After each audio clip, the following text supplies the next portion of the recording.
말씀해 주신 것처럼 농산어촌은 일단 선거 구역이 너무 넓습니다. 이런 문제를 개선하기 위해서 도농복합 선거구제가 대안으로 나왔다고 하는데 이건 어떤 내용인가요? 중대선거구제로 해서 전체를 묶어서 2명 내지 뭐 5명 이렇게 뽑자라는 거고, 그 대신 농어촌 지역은 인구가 별로 없는데 땅은 넓으니 대표성에 문제가 있다. 그래서 소선거구제를 유지하자라는 방식이 도농복합 선거구제입니다. 그렇다면 이건 농촌 지역에 유리한 건가요? 언뜻 들으면 농촌을 위한다는 선거구제일 수도 있는데 저는 이거는 오히려 농촌을 차별하는 선거구제라고 생각을 합니다. 왜냐하면은 면적이 넓으니까 대표자 한 명이 필요하다는 논리는 지금 경북이라든가 전남이라든가 농촌의 일당 독점 구조를 건드리지 않겠다는 겁니다.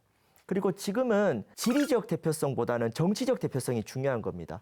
예를 들어 지금 경북 북부 지역에 굉장히 중요한 현안인 영풍 석포 재련소 문제 같은 경우 지역구 국회의원보다 서울에서 활동하는 진보정당 국회의원분들이 더 많이 도와주고 계세요. 선거구를 넓혀서 다양한 성향의 정치인들이 존재하는 것이 농촌 문제 해결에 더 좋은 것이고요. 그리고 현행 소선거구제에서도 이미 3-4개를 묶다 보니까 시군 대표성은 무너진 지 오래입니다. 그래서 오히려 의원 정수 확대라든가 국회의원의 역할을 국가적인 문제를 해결하는 것으로 새롭게 규정을 하고 지방의 시군을 세밀하게 챙기는 역할은 지방자치단체, 지방의원 여러 가지 역할들이 있기 때문에 저는 농촌 소선거구제가 농촌을 위한다는 거는 농촌 지역의 국회의원들 위한 제도라고 봅니다. 저희가 저 얘기 나왔을 때 중대선거구제 하고 싶으면 다 해라. 왜 농촌이라고 빼냐 이런 거예요. 왜냐하면 지역주의가 소선거구제에서 비롯되었다면 소선거구제를 없애야 되는 거죠. 우리는 이미 지역 대표성을 가진 국회의원이 없어요.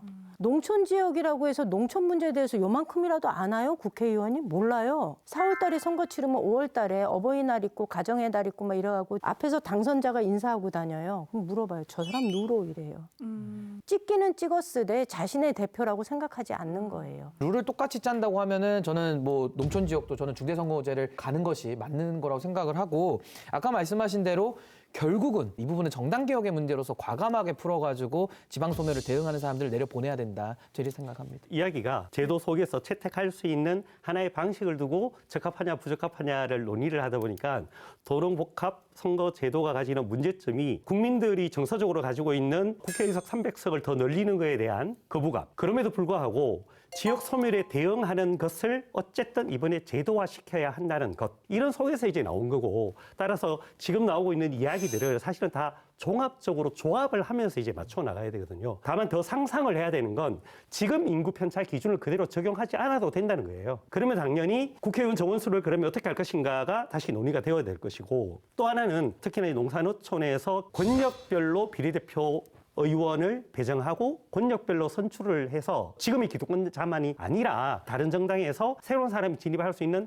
통로에 대해서 우리가 종합적으로 고려를 한다면 각 요소가 가지고 있는 장단점을 추려서 전체적으로 하나의 제도를 만들 때는 어떻게 하는 것이 좋을 것이냐에 대해서는 판단해야 될 것 같아요. 그리고 그렇게 하나가 만들어지면 지역적으로 차이가 있더라도 그것은 다른 룰이 아니라 지금 당장 대한민국에서 가장 시급한 발등에 불인 지역 소멸이나 농산어촌의 대표성 문제를 어떻게 할 것인가에 대해서 오히려 더 효과적이고 실질적으로 접근할 수 있는 태도가 아닌가라는 생각은 들어요. 쉬운 문제는 아니니까요. 네, 모든 게 고려되어야 할 것 같습니다.